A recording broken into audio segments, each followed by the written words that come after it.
Good morning, everyone. I'm Leslie Earhart, a Public Information Officer for the Tennessee Bureau of Investigation. Before we get started, I want to stress that the investigation into the disappearance of Summer Wells is very much active and ongoing. Please understand, in order to preserve the integrity of the investigation, we simply can't speak to specifics. We appreciate you being here today and your continuing coverage of this case. At approximately 6:30 p.m. on this day, 1 year ago, Summer Wells, who was 5 years old at the time, was reported missing from her home in the Beech Creek community of Hawkins County. When we held the first media briefing on June 16th, honestly, we expected to have good news to report by the time the next media briefing came around. Unfortunately, instead, day after day ended in frustration and disappointment. At that time, no one expected that we would still be searching for Summer 1 year later. We've said from the beginning that this case is outside the norm. There are few clues as to what happened to Summer, despite investigators doing everything within their power to find answers. All possibilities are still being explored.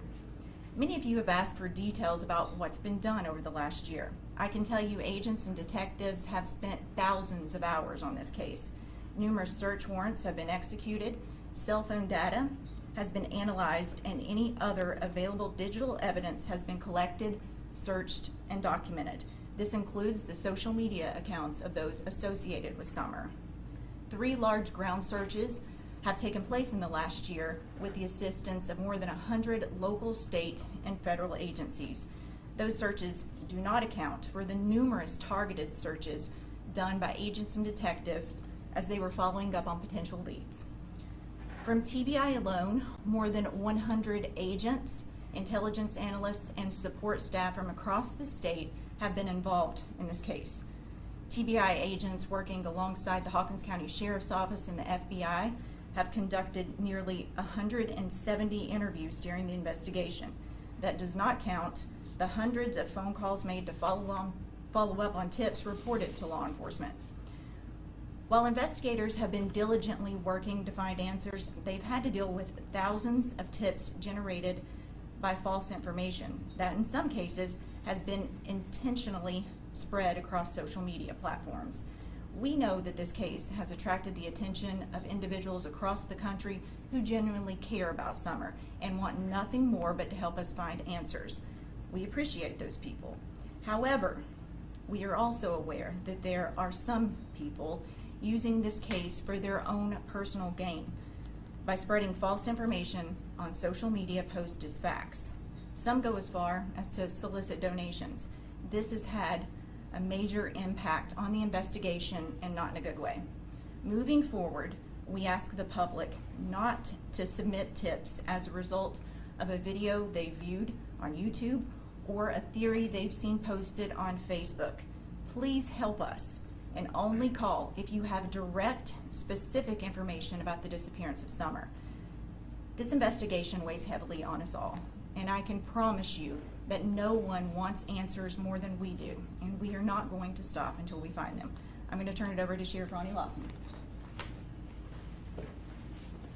Good morning. As Leslie mentioned, we didn't expect this case to be going on a year later. It's heartbreaking to me and my officers and the entire community. We've never stopped looking for Summer. We will continue to do so. There's never been a case in the history of Hawkins County Sheriff's Office that had officers working 365 days and had so many hours spent as we had in this investigation. Also, this office has never utilized so many different local, state, and federal agencies from across the state. The Tennessee Bureau of Investigation, the Federal Bureau of Investigation, assists us in every step of this investigation. As you heard Leslie say, thousands of hours have been invested in finding Summer, thousands of them. 170 interviews have been done. Many of these individuals have spoken to more than one time. While we haven't said a lot about the details about the investigative actions that's taken place, please know that we've never stopped. I deeply appreciate the many rescue squads, the MAs, and the volunteer fire departments for their help. And the support from the citizens and the communities of this county is just unbelievable and overwhelming with the encouragement we get with the food during the searches we've done, and all the law enforcement officers, agencies throughout the state of Tennessee. It's just phenomenal how everybody pitched in and helped us with these searches and with this investigation. And many of you have asked why that we didn't recruit private citizens to assist in these searches. With the extreme dangerous terrain that we were experiencing in searches, we were able to monitor each group and movement in their location. That way we knew that everybody came back to the command post safely. After the initial searches, then we had to go back and obtain the landowner's permission to search again. We could not allow or even grant permission for private individuals on these people's property. And while I can promise you that we will continue to conduct target searches in the Beech Creek area as new information is developed, we'll also continue to follow up on any legitimate leads. And it's been the goal of this team since day one to find Summer.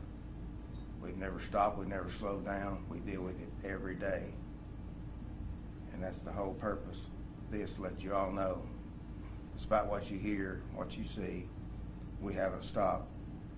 The men and women of these agencies have worked tireless, hours and hours and hours, and I commend every one of them for the job they've done, and we're going to continue till we find Summer.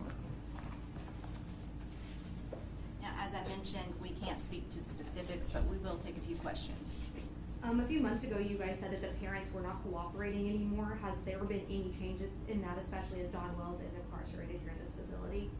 We're not going to characterize cooperation at this time. Honestly, doing so does nothing but create more speculation, and it doesn't benefit the investigation, but thank you for asking. Is there still a reward being offered if any information or Summer is found? Well, I can tell you that law enforcement did not coordinate that reward, so you would need to reach out to the Churchill Rescue Squad for information in that aspect. Are the boys still in DCS custody? That's not something we can speak to. We do know that last year you guys pushed out some information about the red truck. I know that this is on here, but just so we can talk about it with you guys. Is that still something you're looking for? Do you still want people to submit tips, or is that over and we're just not looking for the red truck anymore? I'm going to call on TBI Special Agent in charge, Derek Newport, just to talk about that and where that stands. I would tell you yes, just to eliminate. We still don't have a good timeline on when that was observed. People that frequent areas on a regular basis can get days mixed up. We still want to figure out who, if possible, and if that's even a legitimate lead. As she said earlier, we followed a lot of dead leads that didn't produce anything. So that obviously is still something we want to put to bed, but it's not. We still can't pinpoint a date and an exact location of that truck. Anybody else? When this first came out, you guys said that Summer was last seen walking away from her home. That was like one of the initial reports that night. And then things kind of changed the following days. Is there any evidence that she walked away from home, or any evidence leading toward an abduction, or do we have any evidence of anything that night otherwise? We don't have anything specific, and I think what's important to note there is that the sheriff mentioned that how many hours we've put into this investigation and how much time has been spent exploring every possibility: walk-off, abduction, other foul means. And I think that's the thing to keep in mind is it's still really wide open as to the what. We try to stay away from developing theories and just follow facts.